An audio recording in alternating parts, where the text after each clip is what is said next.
ಆಧುನಿಕ ಯುಗದಲ್ಲಿ ಜನಸಂಖ್ಯೆಯ ಅಧಿಕ ಭಾಗವನ್ನು ಕಾಡುವಂತಹ ಸಾಮಾನ್ಯ ಸಮಸ್ಯೆ ಎಂದರೆ ಅದು ಅಧಿಕ ರಕ್ತದೊತ್ತಡ ಮತ್ತು ಮಧುಮೇಹ. ಈ ಎರಡು ಕಾಯಿಲೆಗಳು ವಿಶ್ವದಲ್ಲಿ ಮಿಲಿಯನ್ ಗಟ್ಟಲೆ ಜನರನ್ನ ಕಾಡುತ್ತಿದ್ದು ಪ್ರಾಣಕ್ಕೆ ಕಂಟಕವಾಗಬಲ್ಲ ಇವುಗಳಿಗೆ ಸರಿಯಾದ ರೀತಿಯಲ್ಲಿ ಔಷಧಿ ಹಾಗೂ ನಿಯಂತ್ರಣ ಮಾಡಬೇಕು. ಜೀವನ ಶೈಲಿ, ಒತ್ತಡದ ಜೀವನ ಇತ್ಯಾದಿಗಳಿಂದಾಗಿ ಅಧಿಕ ರಕ್ತದೊತ್ತಡ ಸಮಸ್ಯೆಯು ಇಂದು ಅಧಿಕ ಸಂಖ್ಯೆಯ ಜನರನ್ನ ಕಾಡುವುದು ಇದೆ.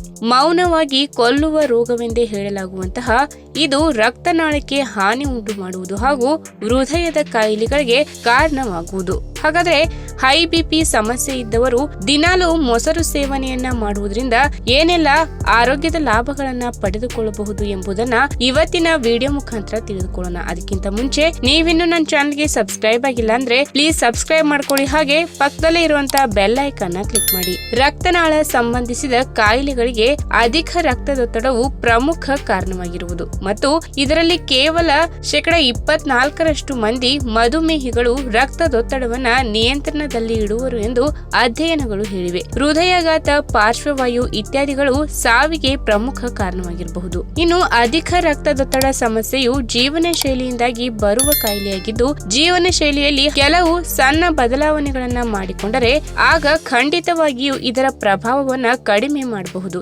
ಔಷಧಿಗಳ ಜೊತೆಗೆ ಕೆಲವೊಂದು ಆಹಾರಗಳು ಕೂಡ ಅಧಿಕ ರಕ್ತದೊತ್ತಡ ಸಮಸ್ಯೆಯನ್ನ ನಿಯಂತ್ರಿಸಬಹುದು. ಇದರಲ್ಲೇ ಒಂದು ಮೊಸರು.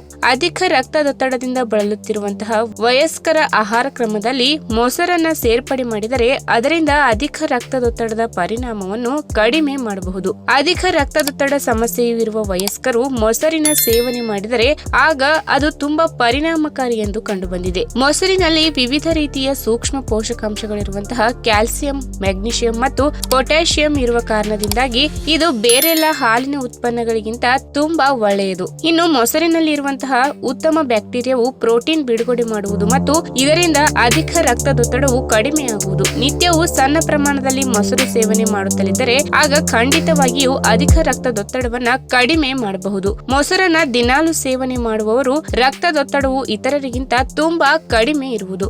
ಅಧಿಕ ರಕ್ತದೊತ್ತಡದ ಸಮಸ್ಯೆ ಇದ್ದರೆ ಆಗ ಔಷಧಿಯ ಜೊತೆಗೆ ನೀವು ಮೊಸರನ್ನ ಸೇವನೆ ಮಾಡಿದರೆ ಅದು ತುಂಬಾ ಪರಿಣಾಮಕಾರಿಯಾಗಿರುವುದು.